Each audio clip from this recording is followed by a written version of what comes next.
This is Windermere Cars and Coffee. The quality of some of these cars is simply top notch. And when I took the cheapest Porsche 911 in the United States to this show, I was able to park in the back floor because they didn't want it anywhere near the front. It made me think, what would it take to make this base 1999 Porsche 911 Carrera level up enough to be able to be right next to 911 GT3s and McLarens? And is it even possible for it to outshine those cars? To attempt to accomplish this, I'm gonna take some inspiration from the Porsche 996 Club Classic. It's a car that was built by Porsche Classic working with the Porsche Club of America. And the final results certainly look the part. Of course, the 996 Club Classic also had a GT3 engine, so this could just end up being a poser. The plan is to take the 996 GT3 inspired front bumper and the ducktail spoiler. For paint, this is going to mean a respray of the front bumper and the lower chin spoiler that will give it that GT3 look, which will be good because a dog had gotten into the garage in my last house chasing a rabbit and scratched up the bumper. So it certainly already needs a respray.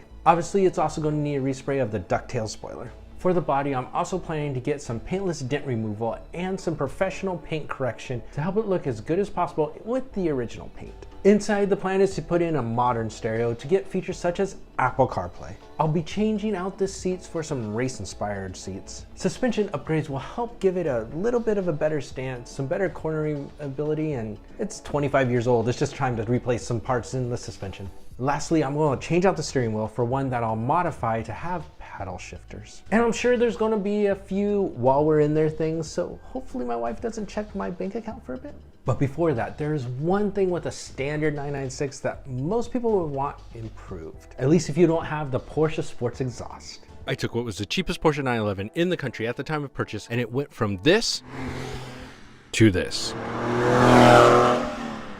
Before starting any of the real work, I sprayed the bolts with penetrating lubricant and let it sit overnight. The next day, I drove the car onto ramps to be able to start the work. So I've read up on how to take off the muffler, and many claim that you can do it without taking off the bumper cover. And well, I'm lazy, so I'm gonna give it a try.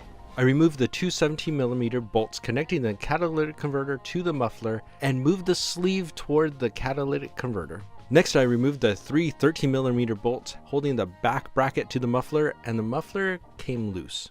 I tried it without taking the bumper cover off, and I just couldn't get it off. The muffler won't come out. I think it might be possible if you take off the rear wheels, but it just won't work with ramps. So now to take this off. To take the bumper cover off, first you remove the screws holding the metal strip visible when you open the engine lid. A drill will make this much easier, but be careful not to strip any of the screws. The metal strip can then be removed and set aside. At the bottom of the cover, there are 4 screws that you need to remove. Next, I needed a 6mm socket tool, so yay, I get to go purchase a new tool. After a quick run to Lowe's, I was able to loosen the bolts, and then the bumperettes will lift up and out. Some of the online tutorials I read said that you could now take the bumper cover off. What they didn't say is that there are 2 screws that need to be removed located in the wheel well at the top of the bumper cover on the back side. After removing these, I was able to get the bumper cover off, but the steps I had read online didn't mention anything about the wire for the license plate light. Next, I removed the heat shield around the mufflers, and I removed all of the visible bolts, and then I tried to remove it and realized I missed yet another bolt. Once I rectified that, I was able to take off the heat shield and see the muffler. Trying to make sure I don't lose any of the nuts or bolts, I've made sure to put them all in plastic baggies. Of course, I forgot to label them, so hopefully I remember where they go. I was finally able to remove each muffler, and then I shipped them from Florida to FD Motorsports in California. I next waited about 2 weeks for my Pfister Sports exhaust to arrive. If I had bought a manual transmission car, then I wouldn't have had to wait quite so long. But Darren Pfister of FD Motorsports let me know that he didn't have any 996 Timtronic mufflers just laying around. But since mine were in good shape, he could modify mine, and I just have to send them to him. And here's one of them. Kind of hard to believe that it's even the same muffler. The difference is this pipe. Other than cleaning them up, making them look nice, this pipe is what gives all the sound. This is supposed to give you a much sportier exhaust note and not have the drone that is typical of an aftermarket exhaust. So let's get these bad boys on. Installation of the new muffler should be the opposite of taking it off. But I took the easy way, taking the exhaust off, and there were still brackets and the muffler tips left on. Because of this, FD Motorsports removed the bracket and the exhaust tips. So I needed to put the bracket back on with these 2 bolts. Once that was done, I put the muffler in place and attached the 3 13mm nuts. I reattached the muffler tips and adjusted each of them. One went on perfectly, but the other was just flopping around even when I had tightened it all the way. But I figured I'd just come back to this later because I didn't know what to do. I then connected everything in reverse, hoping that I didn't miss a screw or a nut.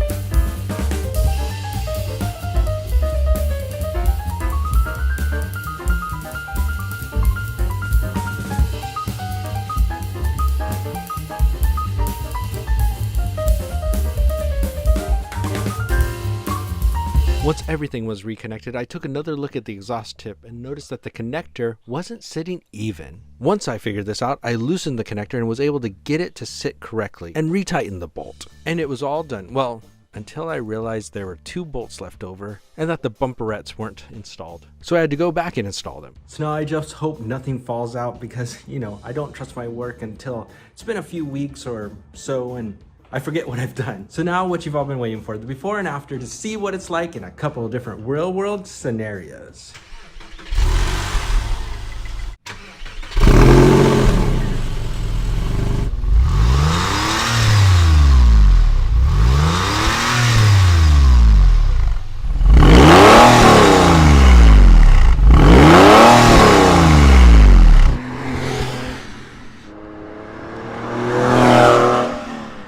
When you're at cruising speeds, the car isn't a ton louder. You don't have to raise your voice to be able to talk to other people.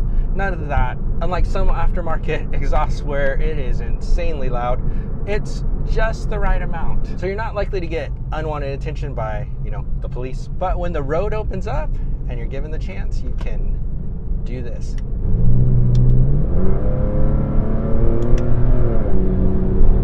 So does it sound like an early 996 GT3? Here's a side-by-side comparison of an early 996 GT3 and the Pfister sports exhaust.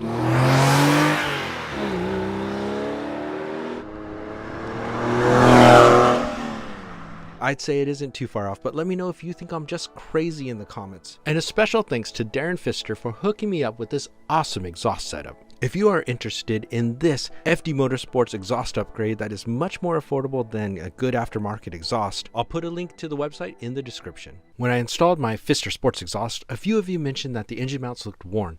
And since that is one of those while we're in there jobs, let's go ahead and get that replaced. First, I've driven my car onto ramps for more clearance. Now I need to remove the 13mm bolt holding the airbox. I also loosened the hose clamp to the throttle body, allowing that to come off. Then I unclipped the mass airflow sensor and put it out of the way. This includes opening the clip that holds the wire. After moving the oil filler hose, I'm able to take the airbox out to give enough room to work. When moving the oil filler hose, make sure not to break it because that can be a pain to fix. In the 996, one motor mount you can get to now, and the other is covered by a secondary air pump, so that needs to be removed. To remove it involves taking off a 10mm nut and 2 10mm bolts. To give them most space, you can also remove the hose to allow for complete removal. It is possible to keep the hose connected and move it around, but it does restrict your access, and it can cause an issue with the hose if you're not careful. Now we need to support the engine with a jack. The jack is placed under the engine using a block of wood to protect it. And since I don't really trust myself, I also used a few jack stands just to be safe. From underneath the car, I could now remove the 18mm nut from each side. They are torqued pretty tightly, so a breaker bar comes in handy. I'm using one that was my grandfather's, but yours doesn't have to be a family heirloom. Once you break the torque, it is easy enough to take off. But make sure that your jack is high enough so the engine doesn't drop too much. At this point, I found out that my cheap 15-inch hydraulic jack just didn't go high enough. So I made a trip to Lowe's to get a jack, and Lowe's isn't a sponsor yet, but they are conveniently located. Once I got a new 3-ton hydraulic floor jack that means serious business, and gave myself a back spasm while doing it. They aren't joking when they say it's a team lift. I was able to get the car lifted to the correct height to finish the job. The jack stands did come in very handy, shifting from one jack to the other, as did using a larger than needed piece of wood. With the car lifted up, I took off the 13mm bolts at the top of the motor mount, then the motor mount came right out. As you can see, the old motor mount is stretched out quite a bit compared to the new, so it is a good thing that I'm replacing them. These new motor mounts are OEM, as I mainly do street driving and let others drive my car at times, so I didn't want the new motor mounts to be too harsh. The new motor mount went in pretty easily, and there is a square connector to help line things up. Once all was in and I jacked up the engine a bit more, I could hand tighten the 18mm nut at the bottom and also hand tighten the 13mm bolts at the top. I then torqued the 13mm bolts to 17 pound-feet, which is what you use for the M8 bolts. I believe the spec is 23 pound-feet if your car uses M10 bolts. But always check the spec if you decide to do this yourself. After all, this is for entertainment purposes only, according to my lawyers. A trick that you may not know is that you can tell if it's an M8 bolt if the threaded part of the bolt fits into an 8mm socket. Once those are torqued to spec, I torqued the 18mm at the bottom to 63 foot-pounds. The process is the same on both sides. Once I did one side, I did the other to help prevent any side-to-side movement of the engine with both mounts removed. Next, I put back on the secondary air pump and the nuts and bolts for that. Then the air box goes back on in reverse, just how you took it out. And that's the motor mount. But before we go on a test drive, let's try to make this a bit more modern. One of the big differences between a modern car and this one from 1999 is the stereo. Most people probably put in a double DIN unit, but I'm hoping to make things easier to go back to stock if I want. So I'm installing a single DIN unit that offers Apple CarPlay as well as Android Auto. In ordering all the parts, I forgot to get the removal tools. Now I don't recommend this, but a nail file from a pair of nail clippers can be used to remove the stereo if you are impatient. I put the nail file in about an inch and worked to allow it to be free. Unfortunately, nothing happened. So I took off the side trim carefully and unscrewed the AC controls. Then I removed it, allowing for access to the back of the radio. From there, I could use the nail file while pushing from the back, and I was able to free one side and then the other. This probably would have been much easier with the proper tools, but I got it out. To prevent the need of cutting original wiring, I purchased a wiring kit that allowed the original hookups to have the wires that could be connected to the aftermarket wiring. This also provided a hookup to go from the factory amp to RCA cables. Since this head unit only had 2 RCA channels instead of 4, I needed a cable to go from 2 to 1. I then wired things up, making sure not to solder anything yet. You can use a bit of electrical tape at this point just to make sure wires don't touch. I then turned it on to make sure all the wiring worked, and it did, except that it forgot my settings whenever I would turn off the ignition. After some research on the internet, I found out that the yellow and red wires needed to be switched. After fixing this, it would remember the radio settings after the car was turned off. This is important as this particular unit was made in China, and as such, it had the Chinese FM radio frequencies as the default. So you'll never get any radio channels if you can't change that.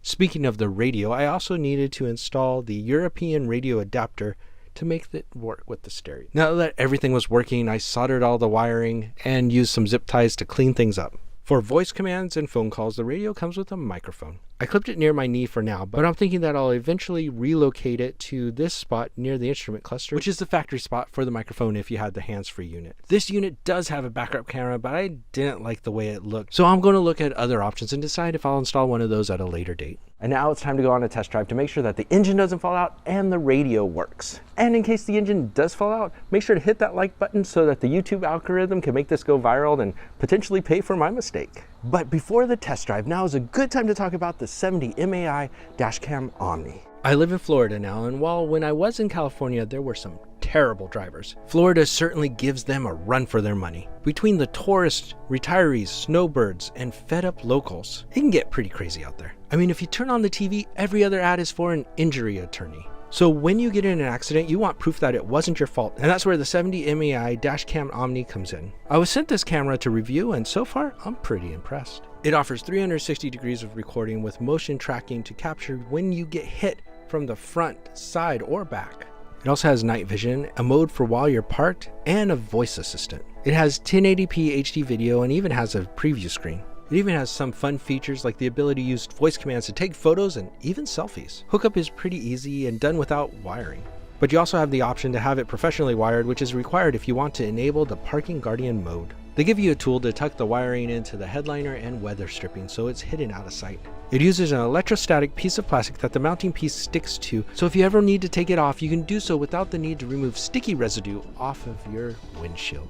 Until midnight Pacific time on May 25th, 2023, you can get a 20% discount on the 70 MAI Dashcam Omni, and you'll find all the links you need to purchase in the description. Now to get on the road and try this baby out. The vibration is definitely better. I've already stopped a couple times, and yeah, it's better. They'll probably be a little bit of a break-in period, about a couple thousand miles, and then it should be even better. If not, then I'll probably need to look at replacing the transmission mount soon, but it's definitely better than it was. There used to be a bit of a vibration every time you'd stop, and that's pretty much all gone, so it's much better. Now the radio is another story. It works, but there's this annoying alternator whine that I've got to look at. I'll see what we can do about this alternator whine. Usually it's something like a ground or something like that, but we will see what we can do and make it better, hopefully. I've checked all the grounds and they all look good. I've also tried different ground points and nothing seems to have helped. In a last-ditch effort, I've now just installed a ground loop isolator and the whine is gone. I personally haven't noticed a difference in sound quality, but I've heard that some have noticed a difference, so there isn't a guarantee that it will work perfectly for you. After driving with the new motor mounts a bit, I also wanted to check things and everything overall looks good.